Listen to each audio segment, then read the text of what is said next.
আমরের বিবি ডাক দিয়ে কয়, রে প্রাণের স্বামী, তোর মতো স্বামী পাইয়া জাহান্নামের আগুন আবার আল্লাহ হারাম করেছে। আজরাইলের মতো স্বামী ফাতেমা পাইয়া জান্নাতের আজরানি হয়েছে। এ প্রাণের স্বামী, হাতে ধরি পায়ে পড়ি, তাতে কাদার কিছুই না, একটু তুমি মুস্কি হাসো। আমার নবীর কথা যদি প্রত্যাখ্যান তুমি করো, আমি যদি করি, কাল কিয়ামতের ময়দানে নবীর সাহাবী হইয়া জান্নাতের গন্ধ আমরা পাইব না।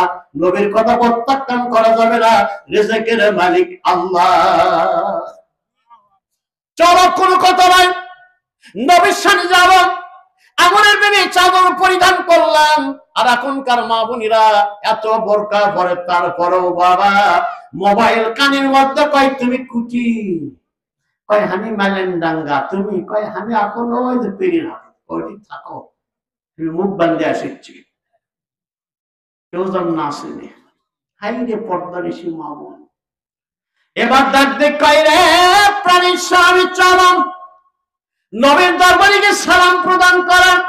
ডাক দিয়ে কয়, ইয়া রাসূলুল্লাহ, ইয়া হাবিবাল্লাহ, আমার স্বামীর একটু বুঝতে সময় লেগেছিল, মন খারাপ করবেন না, আমি তার স্ত্রী, আরে হুকুম দিয়ে দিলাম আমার কন্যার ঘটকালি করুন। ওই যুবক যদি রাজি থাকে, আজকের দিনের মধ্যে আমার কন্যার বিবাহ সাবিরের সঙ্গে দিয়ে দাও। এর মতো জামাই পাওয়া বড় কঠিন আছেন। আপনার সাহাবী, আমার কলিজা ভরে গেছে, আপনি বিবাহ দিয়ে দেন। আল্লাহর নবী কয়, আমর তোমার কি খবর? কয়, বিবি যখন খবর করেই দিছে, ওখানে আমার বাধা দেওয়ার কোনো আইন নাই, আমি রাজি। সুবহানাল্লাহ করবেন না? এইরকম বিবাহ আপনি দিতে পারেন, আমি করে দেবো না বাবা, তার কিছুই নাই, বাড়ি নাই, ঘর নাই, ওটি মৌলবীর কথা শুনে বিয়ে দেবো, এর নাম হলো ঈমান, এর নাম হলো তাকওয়া, পূর্ণ বিশ্বাস। এবার যখন সংক্ষেপ করব, সোনার চাঁদের বক্তৃতা বহু দূরে আছে। আল্লাহ নবী বলে, রে সাত সাবির তোর কপাল লাগছে, যেটা কপাল লাগে 10 টাকা দিয়ে একটা মোটর সাইকেল, 10 টাকা দিয়ে 10 লাখ, এটা কম কপাল নয়।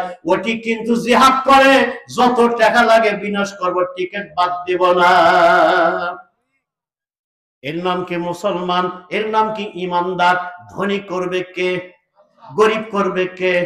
অতএব ওই বেহুদা টাকা পয়সা খরচ না করে ওই টাকা পয়সা গুলো তোমরা অতীত মুসাফিরকে দিয়ে দাও, ওই টাকাগুলো মসজিদ মাদ্রাসার মধ্যে দিয়ে দাও, আল্লাহ খুশি হইবে, আল্লাহ খুশি হইবে।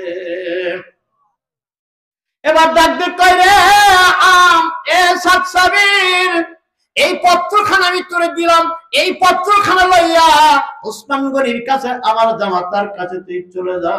এবার পত্রখানার মধ্যে কি লেখা ছিল, কোন ভাই পারবেন? মুহাদ্দিস মুফতি থাকলে একটু বলেন না।